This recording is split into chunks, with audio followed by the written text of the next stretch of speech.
O bolo mexe, mexe, deixa no ponto, quebra a cabeça, deixa que eu monto uma bela história, deixa que eu conto. Programa Deixa que eu conto. Uma iniciativa do Unicef no Brasil.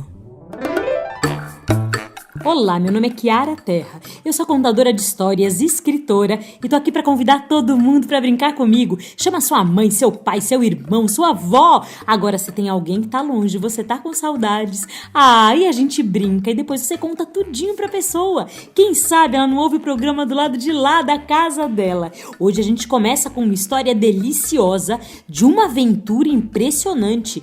Era um príncipe que estava tentando descobrir do que era feito uma cadeira. Era um corvo, um bicho muito misterioso, mas eu não vou contar mais, senão vou estragar a surpresa. Depois da história, quem vem conversar com a gente é o Maurício Negro, que é ilustrador e escritor, tem um monte de livro para criança e vai contar pra gente como ele era quando era pequenininho. Depois a gente vai conversar sobre dinossauros e quais são os bichos hoje que são parentes dos dinossauros. Depois quem vem é o Murilo e ele vai contar pra gente o que dizem os bebês. Ah, vem comigo porque esse programa tá muito gostoso. Churu chuchu, se a gente não pode sair, as palavras podem. Churu chuchu, se a gente não pode sair, as histórias podem. Se a gente não pode sair, as histórias podem. Com vocês, a surpreendente história do couro de piolho.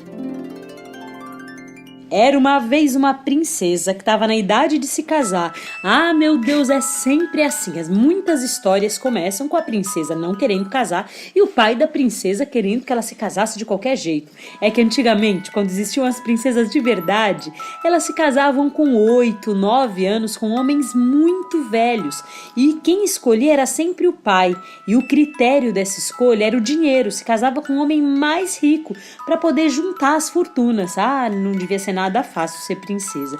Hoje, quando eu vejo uma menina e alguém dizendo, ai, que princesa, meu coração até gela. Agora, nessa história, a princesa era assim muito geniosa. Vamos ver o que acontece. Um belo dia, quando ela ainda estava quase virando adulta, você sabe qual é a idade que uma pessoa vira adulta? Não!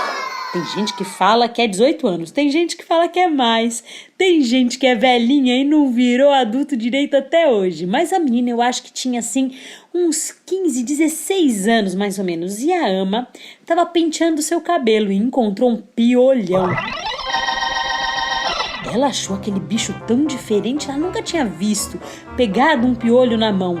Ela resolveu colocar o piolho numa caixinha e criar o piolho. Todo dia ela alimentava o piolho, conversava com o piolho, dormia com o piolho. Só que não era um piolho normal não, era um piolho mágico.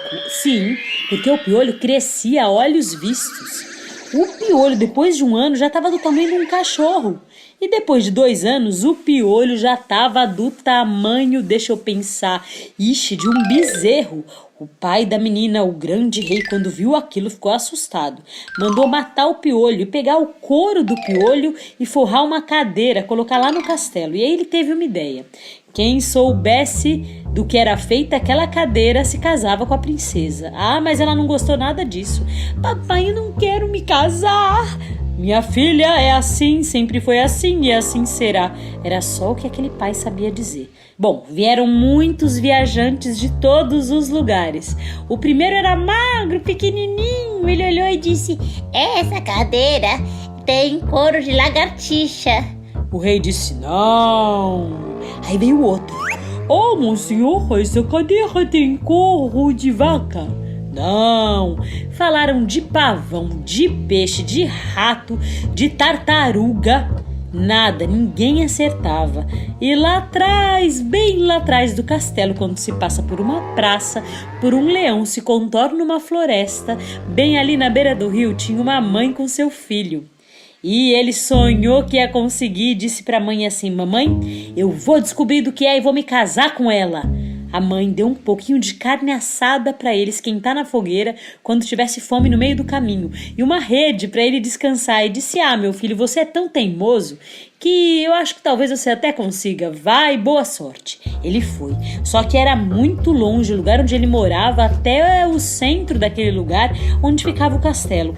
Então no meio do caminho ele deitou, dormiu um pouquinho, fez uma fogueira e quando estava bem quentinha a carne, apareceu um velhinho, mas ele era muito velho.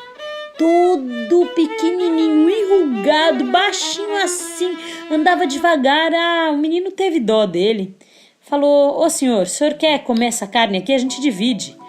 O senhor disse: meu filho, eu aceito. E com muita dificuldade comeu aquela carne.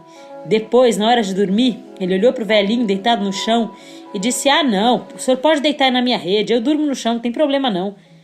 O senhor olhou para ele e disse: meu querido, não precisa. Você vai ganhar um presente. Ele disse: eu vou ganhar um presente? E o senhor disse: eu sou um velho feiticeiro e lhe darei 3 fios mágicos. Ninguém sabe de onde vinha aqueles fios. Tem gente que diz que vinha da roupa do mágico, do senhor. Tem gente que diz que um fio vinha da perna, outro fio vinha do bigode e outro vinha do sovaco. Ninguém sabe muito bem. O fato é que eram fios mágicos para serem queimados na hora que precisasse de ajuda. Pois o menino achou aquilo bem esquisito, mas na dúvida, guardou os fios no bolso, se despediu do senhor assim que amanheceu, pegou a rede e seguiu viagem. Quando chegou no castelo, ele olhou para aquela cadeira. O rei disse: você sabe do que é feita a cadeira? Ele disse: posso ir no banheiro? O rei: claro. E no banheiro ele queimou o primeiro fio e ouviu: de piolho. Ele achou esquisito, de piolho. Mas o rei perguntou: então, qual é a sua hipótese do que é feita essa cadeira? Ele falou: de piolho. Ele falou baixinho, porque se ele tivesse errado, dava para corrigir. O rei falou: mais alto, por favor. Ele fechou os olhos, espremeu o coração e falou: vossa majestade, essa cadeira é feita de couro de piolho. A cara do rei só não caiu porque a barba estava pregada segurando. Ele disse: é isso mesmo. Todos aplaudiram. Só que a princesa não gostou daquilo não. Ela falou: eu não quero me casar, não conheço esse homem direito. Então ela lançou um desafio. Ela disse: eu me caso só se você sair para passear com 100 coelhos e trouxer os 100 de volta bonitinhos aqui. Ele disse: isso é fácil. Só que a princesa, que era muito esperta, espalhou cenoura pelo reino todo. E quando aquele menino saiu com 100 coelhos, os coelhos começaram a pular, fugiram atrás das cenouras. E gente, como é que faz para catar coelho? Quando você cata um, 2 escapam. Não tinha jeito. Ele lembrou do fio. Foi atrás de uma árvore, queimou o segundo fio e apareceu uma gaita. Era uma gaita que fazia um som esquisito. Mas era só tocar a gaita que os coelhos vinham andando em direção a ele em fila indiana, por ordem de tamanho. O rei ficou muito satisfeito. Quando deu 6 horas, ele tocou a gaita, os coelhos todos voltaram. O rei contou: 1, 2, 3, 4, 5, 6, 7, 99, 100. Estavam 100 coelhos ali. A princesa ficou vermelha, ficou tão raivosa. E ela disse: foi sorte, quero ver fazer amanhã. E no dia seguinte, quando os coelhos se espalharam e ele já pensava em tocar sua flauta, apareceu uma ama que cuidava da princesa e ofereceu dinheiro para comprar um dos coelhos. Foi aí que o menino disse: você é tão bonita, ama. Eu lhe dou o coelho, mas em troca de um beijo. Um pouquinho envergonhada, mas sabendo que precisava fazer aquilo, ela deu um beijo na bochecha dele, pegou o coelho e saiu correndo. Só que quando ele tocou a gaita, o coelho pulou do colo dela e entrou na fila, na sua posição exata. Um dia depois, mais um desafio igualzinho. Ele passeava com os coelhos. Veio outra ama em nome da princesa. Essa queria comprar 2 coelhos. Ele disse que vendia, mas vendia se ele desse 2 beijos. E não é que ela deu? No terceiro dia, Vendo que todas as vezes que as amas chegavam no castelo com os coelhos, aquele menino tocava a gaita e os coelhos fugiam de novo, a princesa resolveu ir ela em pessoa. Apareceu diante dele daquela coelhada e disse: eu quero comprar um coelho. Ele disse: eu lhe dou se você me der sua blusa. Envergonhada, ela foi atrás da árvore, tirou a blusa, se enrolou na saia, que era tanto pano que dava até para fazer uma blusa novinha, pegou o coelho e fugiu. Só que o coelho, quando ouviu a gaita, arranhou a princesa inteira. Ai! E voltou para a fila em ordem de tamanho. E aí o rei contou todos os coelhos. 1, 2, 3, 4, 5, 6, 99, 100. E a princesa já não tinha mais desculpa. Foi então que ela teve uma ideia mirabolante. Ela disse: papai, eu me caso com ele, se ele, diante de todo o reino, encher um saco de mentiras. O rei achou aquilo esquisito. Falou: dessa vez ele não vai conseguir. E o rei mesmo já estava cansado daquilo, achando que talvez se a princesa não quisesse se casar, que ela não se casasse. Então, quando ele ouviu aquilo, encher um saco de mentiras, ele nem dormiu a noite toda pensando: como é que eu vou fazer isso? Ai, ai, ai, ai, ai. Aí ele lembrou que ele tinha mais um fiozinho de cabelo. Ele queimou o fio e uma voz misteriosa lhe disse: para você encher um saco de mentiras, basta vow, bros and away, and high wall, and prose and lie. Ele ouviu e disse: não acredito. E diante de todo mundo, no dia seguinte, ele disse: vossa majestade, aqui está o saco. Vou encher de mentiras e bem cheio lhe entregar. Assim me casarei com a princesa sem mais tardar. Ele pegou o saco e disse: pois por um coelho ganhei o beijo de uma linda ama.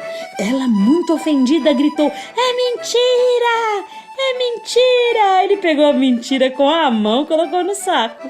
Depois ele disse: por 2 beijos vendi a outra ama, muito simpática, mais 2 coelhos. Ela ficou com tanta vergonha, ficou até vermelha e gritou: é mentira! É mentira! Ele pegou mais 2 mentiras e colocou no saco. E finalmente ele disse: por 3 coelhos, 1 coelho, 2 coelhos, pelo coelho que fosse, para que eu não chegasse aos 100 coelhos aqui entregues, bonitinhos em ordem de tamanho, a princesa me deu sua blusa. Só que o coelho foi selvagem e voltou para mim outra vez. A princesa ficou com tanta vergonha, ficou tão vermelha, o olho dela ficou cheio de lágrima e ela chorou: é mentira, papai, é mentira. Foi então que ele pegou essas 2 últimas mentiras e encheu o saco até a boca e entregou para o rei. Dizem que o rei ficou muito satisfeito e um pouquinho bravo com a princesa e disse: não vai ter jeito, vai ter que se casar. Dizem que a princesa se apaixonou pelo menino e o menino por ela. Mas sabe o que eu acho? Eu acho que eles não se casaram coisa nenhuma. Eu acho que o menino levou a princesa para conhecer o mundo, para conhecer além do castelo, a floresta contornando um leão, as terras perto do rio, sua mãe e muitas outras coisas. Eu acho que se tornaram bons amigos. Será? Não sei.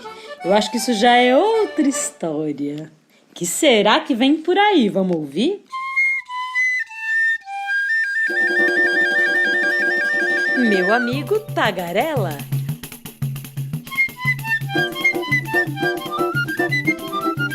Um programa de entrevistas. Vem conversar com a gente.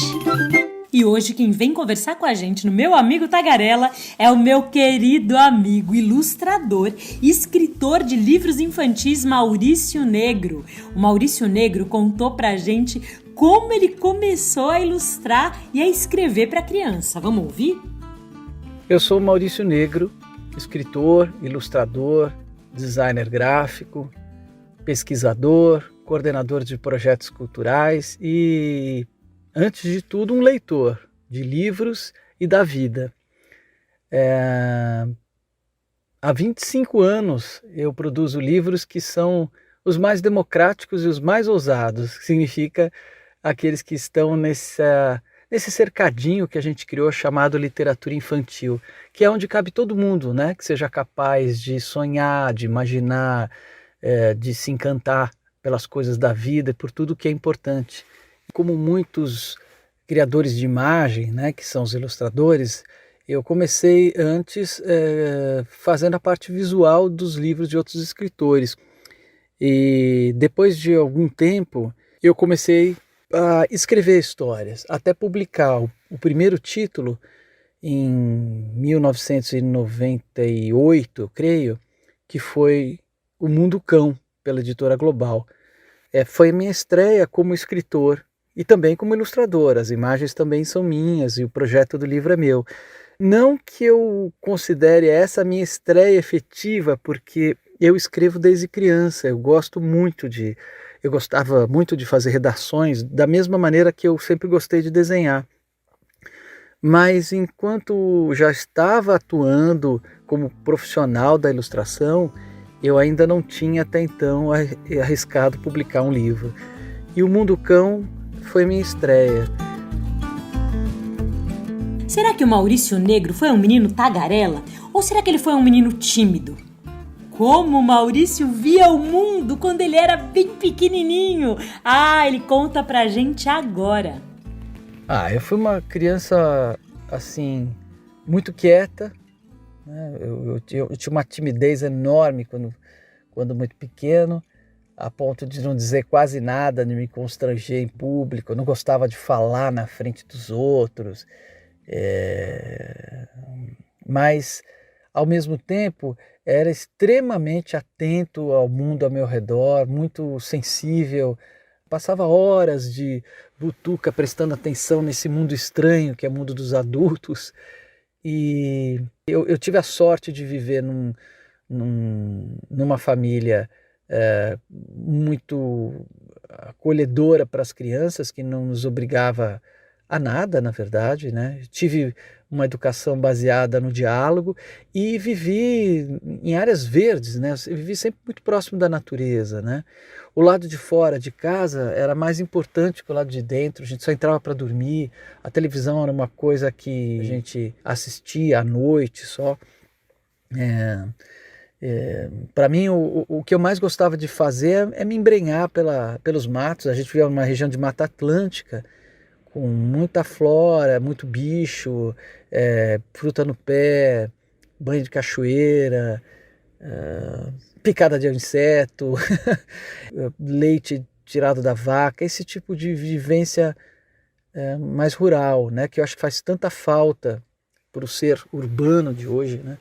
Então a sensação que eu tinha era de ficar imerso num universo particular, que era tudo aquilo, e que eu me sentia parte dessa paisagem e me abstraía nisso. Às vezes eu estava com minha irmã, com os meus primos, às vezes com algum adulto, mas a maior parte do tempo eu estava sozinho mesmo. Adorava me embrenhar mesmo para a floresta e esquecer do tempo, da realidade, né? Isso eu gostava muito, assim como eu gostava de ir para o litoral. Essas coisas ligadas ao mundo natural sempre foi muito bom. Rivalizava com isso a literatura, né? Eu sou leitor desde muito pequenininho, porque tinham livros na minha casa, livros que estavam espalhados por casa, livro de adulto, que eu xeretava, porque o acesso era livre. E desde pequeno eu percebi que era um objeto legal que poderia me levar para lugares como aqueles que eu ia, ou outros ainda mais fantásticos, se eu dominasse o código, né? E também gostava de música. Meu pai foi um boleiro, né? Foi um craque de futebol. Eu também adoro futebol, aliás, desde pequeno, jogo, sou apaixonado por um esporte lindo, né? Fascinante. Então, e o futebol que ele jogava invariavelmente acabava numa roda de samba, e ele tocava surdo nessas rodas. Então eu cresci ouvindo percussão, né? Tocava com meu pai. Então samba, jazz, a música é muito importante para mim também. Eu perguntei para o Maurício quais eram as coisas que encantavam quando ele pegava um livro, e ele me respondeu de um jeito muito bonito. As histórias que me capturam são aquelas que, como leitor, eu encontro alguma faísca de sentido, assim, sabe? Uma história que primeiro me emociona. Assim como a gente ouve uma música no rádio, e às vezes nem conhece a língua que o compositor ou que o intérprete está usando, mas por algum motivo misterioso você se emociona, lembra de um lugar, de alguma situação que viveu. Eu gosto das histórias que têm esse particular também, que são capazes de promover a mesma coisa em mim. E, portanto, quando eu estou escrevendo ou ilustrando, eu busco esse mesmo sentimento de quando eu estou na posição de leitor, né? Então, as histórias ligadas à natureza me agradam demais. Isso para mim é tocante. As aventuras, histórias de grandes aventuras e desafios de superação, ou aquelas que te levam para lugares distantes, que te fazem conhecer culturas completamente diferentes da minha própria. Enfim, todas aquelas situações que tiram a gente do lugar mais conhecido, do que é familiar, do que é cotidiano, entende? Eu gosto desse tipo de história e que também tenha na linguagem poesia, né? Porque a poesia é a melhor maneira, a maneira mais sublime da gente conseguir tirar um partido da vida, né? Os livros que me encantam têm isso. E também falam de maneiras de encarar a vida, de perceber a realidade diferentes da minha, que me fazem pensar, que me fazem ser outro depois de cada leitura. Essas são as histórias que me tocam, e esses são os assuntos que me capturam.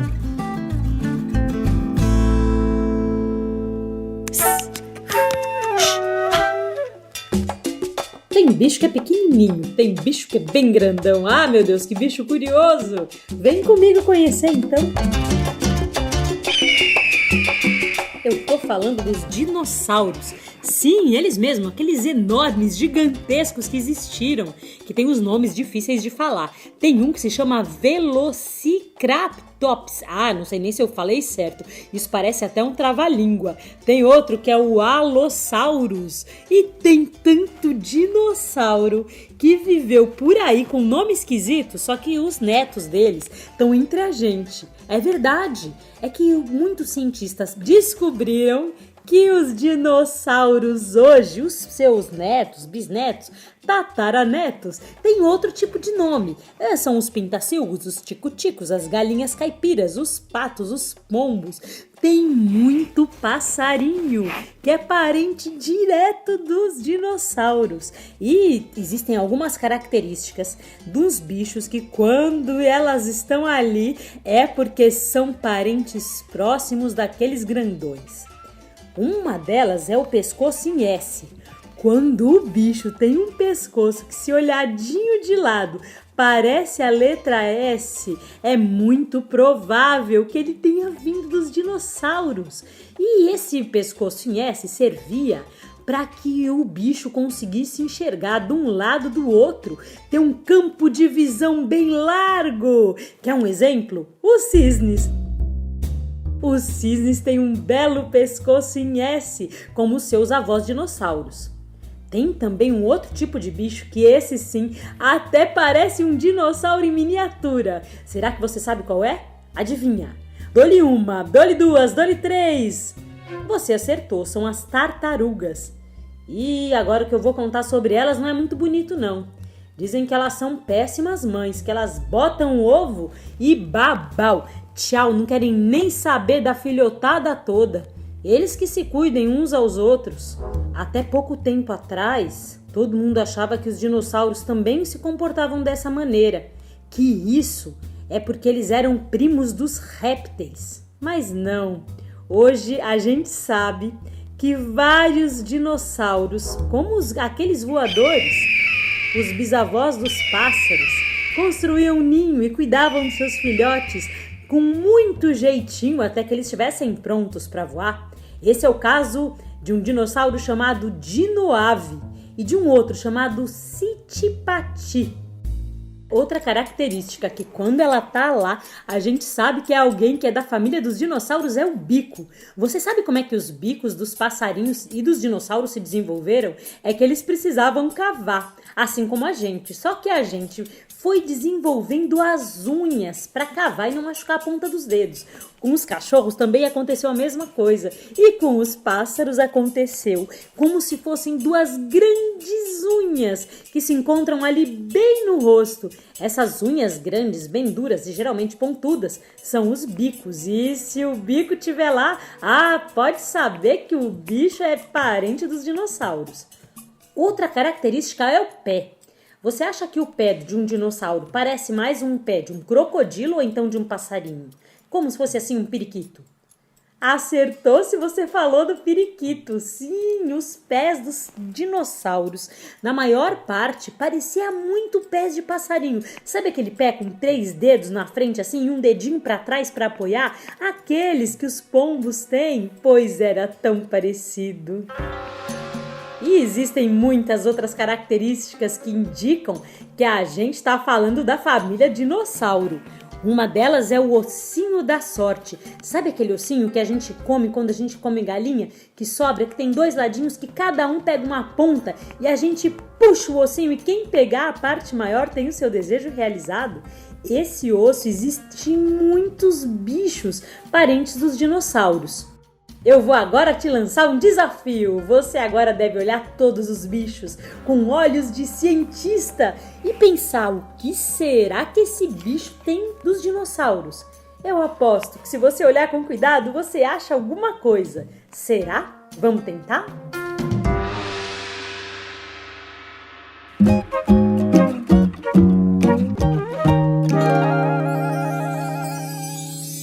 Murilo, o que dizem os bebês?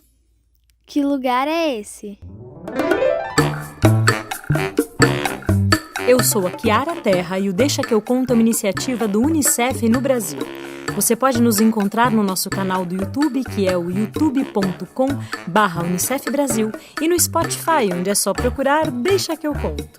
Você também pode seguir a gente no Instagram pelo @Unicef Brasil e entrar no site unicef.org.br. Esse programa é uma criação de conteúdo, redação, locução e produção Kiara Terra. Sim, eu mesma! A direção musical fica por conta da Ângela Coutri. A edição e a direção do programa são assinados por Emerson Coelho e a sonorização das narrativas por Guilherme Destro. Que eu conto do Unicef no Brasil está alinhada à Base Nacional Comum Curricular na etapa da educação infantil. Esse programa contemplou os direitos de aprendizagem, brincar, expressar, participar e explorar, e os campos de experiências, escuta, fala, pensamento e imaginação, traços, sons, cores e formas, e corpos, gestos e movimentos. O bolo mexe, mexe, deixa no ponto, quebra a cabeça, deixa que eu monto uma bela história, deixa que eu conto. Programa Deixa que eu conto. Uma iniciativa do Unicef no Brasil.